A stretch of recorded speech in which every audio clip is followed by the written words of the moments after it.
जय श्री कृष्ण दोस्तों। उत्पन्ना एकादशी व्रत आने वाली है और आज की वीडियो में हम लोग जानेंगे कि उत्पन्ना एकादशी व्रत की पूजा किस प्रकार से करते हैं। देखिए, उत्पन्ना एकादशी बहुत ही महत्वपूर्ण एकादशी मानी जाती है। जैसा कि नाम से ही पता चलता है, आज के ही दिन भगवान श्री हरि विष्णु के श्री अंगों से एकादशी माता की उत्पत्ति हुई थी। तो जो कोई भी भक्त श्री हरि की कृपा से अगर मन में भाव आ रहे हैं कि एकादशी व्रत शुरू करने की, तो उत्पन्न एकादशी के दिन से शुरू कर सकते हैं। बहुत ही बड़ी और पावन एकादशी से माना जाता है और ये व्रत 2025 में 15 नवंबर दिन शनिवार को मनाई जाएगी। उसी दिन व्रत रखा जाएगा। तो हम सभी वैष्णव जन को एकादशी का व्रत पूजन जरूर से करना चाहिए। और जो कोई भी श्री हरि के भक्त हैं, कान्हा जी के जिनके घर में सेवा पूजा होती है, उन्हें भी एकादशी का व्रत पूजन जरूर से करना चाहिए। तो सबसे पहले हम लोग जान लेते हैं कि एकादशी की पूजन के दिन हमें क्या करना चाहिए और कैसे करना चाहिए। तो देखिए, सबसे पहले सुबह में जल्दी उठें। स्नान आदि से निवृत्त होने के बाद आपको एक चौकी या पाटा लगा लेना है। आप चाहें तो ये पूजा घर के मंदिर में भी कर सकते हैं, और या फिर आप अलग से चौकी लगाना चाहें तो आप चौकी की जब भी लगाएंगे तो आपका मुख जो है या तो उत्तर की तरफ या पूर्व की तरफ ही होनी चाहिए। और एकादशी तिथि में लक्ष्मी नारायण भगवान जी का पूजन करना चाहिए। आप नारायण जी के किसी भी स्वरूप का पूजन कर सकते हैं। तो चलिए पूजा शुरू करते हैं। तो देखिए, जहां भी आपने चौकी या पाटा लगाया है ना, वहां पर आपको पीले रंग का वस्त्र बिछा लेना है। आप कोई भी पीले रंग का वस्त्र ले सकते हैं। साफ सुंदर स्वच्छ वस्त्र आपको ले लेना है। उसके ऊपर थोड़ा सा आपको तिल का आसन देते हुए श्री हरि विष्णु को विराजमान कर लेना है। और देखिए, आज अक्षत का प्रयोग नहीं होता है तो आपको तिल का ही प्रयोग करना है। साथ ही हमें गणेश जी को भी जरूर से विराजमान कर लेना है। और देखिए, लड्डू गोपाल को श्री हरि विष्णु के बाल स्वरूप ही माना जाता है। तो अगर आप लड्डू गोपाल की सेवा पूजा करते हैं तो इस पूजन में आपको लड्डू गोपाल जी को भी जरूर से बिठाना है। अच्छा, आप लड्डू गोपाल जी को आज क्या करेंगे, देखिए, पंचामृत स्नान करवा सकते हैं कच्चे दूध से, या फिर गंधोदक स्नान भी आप करवा सकते हैं। इस तरह से करवा देंगे।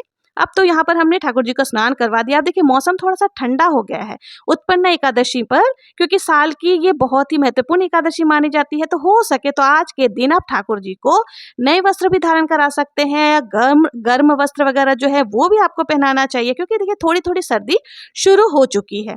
तो यहाँ पर हमारे लड्डू गोपाल जी गर्म वस्त्रों के साथ यहाँ पर विराजमान हो चुके हैं। अब सबसे पहले हमें अब यहाँ पर क्या करना है, एक देसी घी का दीपक प्रज्वलित करना है।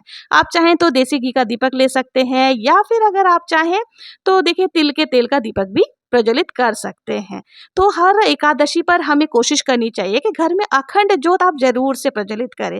और देखिए, जो लोग भी जॉब आदि करते हैं, सारा दिन घर पर नहीं रह सकते हैं, तो वो संध्या के समय भी ऐसा दीपक प्रज्वलित करके रख सकते हैं, जो कि पूरी रात जलते रहे तो बहुत ही अच्छा है। देखिए, कई गुरुजनों की वाणी से हमने सुना है कि एकादशी माता भगवान विष्णु जी की शक्ति है, और प्रभु ने प्रसन्न होकर उन्हें ये वचन दिया था कि व्रतों में सबसे बड़ा व्रत एकादशी का माना जाएगा। जो कोई भी एकादशी का व्रत करेंगे, उनकी समस्त मनोकामनाएं तो पूर्ण होंगी ही, समस्त तीर्थों में स्नान का फल भी उन्हें प्राप्त होगा। धन, धर्म और मोक्ष की प्राप्ति जरूर से होगी। ऐसे शब्द भगवान विष्णु जी ने एकादशी माता से कहे हैं, जो कि शास्त्रों में भी वर्णित है। तो एकादशी माता भगवान विष्णु जी की वो शक्ति है जिनका व्रत पूजन करने से हर भक्त को भक्ति प्रदान होती है, शक्ति प्रदान होती है, और उसका सांसारिक जीवन तो सुखमय होता ही है, अंत में उन्हें मोक्ष की भी प्राप्ति हो जाती है। तो वो भक्त भगवान विष्णु जी के कृपा पात्र होते हैं जो एकादशी का व्रत कर पाते हैं। तो सबसे पहले हमने यहाँ पर देखिए दीपक प्रज्वलित कर ली है। अब जो भी हमने तस्वीरें ली थी उनको भी हमें भावपूर्ण स्नान यहाँ पे जल के छींटे लगाकर कर देना है। फिर हमें रोली से, हल्दी से, चंदन से तिलक लगा देना है। तो यहाँ पर हमने तिलक आदि कर दी है। वस्त्र स्वरूप का अलावा हमें समर्पित कर देना है। अब हम भोग प्रसाद समर्पित करेंगे। तो देखिए, भोग प्रसाद जो है, सर्दी का मौसम आ चुका है, तो आप देखिए तिल से बने हुए कोई भी व्यंजन का भोग लगा सकते हैं। अगर आप चाहें तो तिल के लड्डू का भोग लगा सकते हैं, पंचमेवा का भोग लगा सकते हैं, ऋतु फल का भोग लगा सकते हैं। साथ ही एक पात्र में आपको जल जरूर से समर्पित करनी है। इन सब के साथ ही देखिए, आपको तुलसी दल भगवान श्री हरि विष्णु को जरूर से समर्पित करनी है, और गणेश जी को दुर्वा घास भी समर्पित करनी है। तो इस तरह से भोग प्रसाद समर्पित करने के बाद हम हाथ जोड़ करके उन्हें भोग ग्रहण करने के लिए निवेदन करेंगे। इसके साथ ही देखिए, यथासंभव दक्षिणा भी आपको जरूर से समर्पित करनी चाहिए, क्योंकि दक्षिणा जो है वो पूजा में रही कमियों को पूर्ण करती है। अब हमें कथा का श्रवण करना है। तो देखिए, उसके लिए एक कलश में आपको जल ले लेना है, और अपने दाएं हाथ में थोड़े से तिल लेकर के हमें कथा का श्रवण करना है। देखिए, कथा कभी भी खाली हाथ नहीं सुनी जाती है तो आप कुछ ना कुछ हाथ में लेकर ही कथा का श्रवण करेंगे।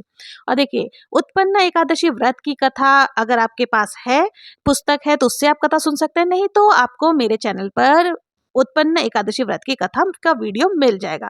और नहीं तो मैं डिस्क्रिप्शन बॉक्स में लिंक शेयर कर दूंगी, वहां से आप कथा सुन सकते हैं। मैं यहाँ कथा सुनाऊंगी तो वीडियो बहुत ज्यादा लंबा हो जाएगा। बहुत ही प्रेम पूर्वक कथा सुनने के बाद हमें थोड़े से तिल भगवान श्री हरि विष्णु के चरणों में डाल देना है, थोड़े से तिल जो है जल के कलश में भी हमें डाल देना है। इस तरह से जो है हमारी कथा पूर्ण हो जाएगी। अब हमें बहुत ही प्रेम पूर्वक आरती करनी है। तो देखिए, जो हमने अखंड ज्योत जलाया उसको हमें नहीं हिलाना है, हम अलग से एक दीपक प्रज्वलित करके आरती करेंगे। तो बहुत ही प्रेम पूर्वक आरती करने के बाद हाथ जोड़ करके पूजा में रही कमियों के लिए हमें क्षमा याचना करनी है और भगवान श्री विष्णु से अपनी मनोकामनाओं को पूर्ण करने के लिए प्रार्थना करनी है। तो इस तरह से जो है हमारी पूजन हो जाएगी। अब देखिए, कोई भी एकादशी का जब व्रत पूजन हम लोग करते हैं ना, तो उसमें आप चाहें तो देखिए छोटा सा हवन भी कर सकते हैं। तो आपको क्या करना है, हवन करने के लिए एक उपला, आप चाहे तो कपूर से भी हवन कर सकते हैं, या फिर उपला जो होता है गाय के कंडे गोबर से जो बनते हैं, उसको आपको गैस में गर्म कर लेना है। उसमें थोड़े से कपूर और घी डाल करके आपको जोत लेनी है इस तरह से। तो उसके बाद देखिए, आप थोड़े से तिल जो है ना घी में मिला करके आपको इस हवन में जरूर से डालनी चाहिए। आप कितनी भी आहुति डाल सकते हैं, 5, 7, 11, 21, तो अपने हिसाब से आहुतियाँ दे सकते हैं। तो इस तरह से जो है हमारी जो हवन है वो भी हो जाएगी। तो देखिए, एकादशी के व्रत पूजन में ना हवन करना बहुत ही अच्छा माना जाता है। तो आप इस तरह से कर सकते हैं। और देखिए, जब हमारा पूजन हो जाएगा ना, तो उसके बाद आपको क्या करना है, थोड़ा सा हाथ में जल लेकर के आपको इस तरह से वार देना है, ताकि देखिए जब हमने अग्नि को जब प्रज्वलित किया है तो उसको शांत भी करना होता है। आप अग्नि के अंदर जल नहीं डालेंगे, साइड में आपको जल छोड़ना है। तो इस तरह से हमारी पूजन हो जाएगी। देखिए, पूजन के बाद आपको जल का कलश जो है वो आप सूर्यदेव को अर्घ्य दे सकते हैं। बाकी जो भोग प्रसाद हमने चढ़ाया था उसे प्रसाद के रूप में आप परिवारजन को बांट सकते हैं। और जो हमने अखंड जोत जलाया है उसको आपको हिलाना डुलाना नहीं है, इसी तरह से रहने देना है। और देखिए, शाम के समय चौकी भी हमें नहीं हिलानी है, क्योंकि शाम के समय भी हमें भोग प्रसाद चढ़ाना होता है, आरती करनी होती है। तो शाम के समय जो भी आप फलाहार आदि आप बनाएंगे उनका भोग आप यहाँ पर लगा सकते हैं। और साथ ही देखिए, रात भर जो एकादशी का व्रत होता है ना, उसमें रात्रि जागरण का विशेष महत्व होता है। तो कोशिश करें कि आप पूरी रात्रि, तो देखिए जगना संभव नहीं है, लेकिन जितनी देर हो सके आप रात्रि जागरण जरूर से करें। अब आइए जान लेते हैं कि हमें व्रत का पारण कब करना है। तो देखिए, 16 नवंबर दिन रविवार को हमें व्रत का पारण करना है। व्रत का पारण करते समय आपको एक बात का विशेष ध्यान रखना है कि हरिवासर के समय व्रत का पारण नहीं किया जाता, यानी हरिवासर के समय व्रत नहीं खोला जाता है। और जब भी आप व्रत का पारण करें तो सबसे पहले हो सके तो तुलसी दल मुंह में डाल करके ही व्रत खोलना चाहिए।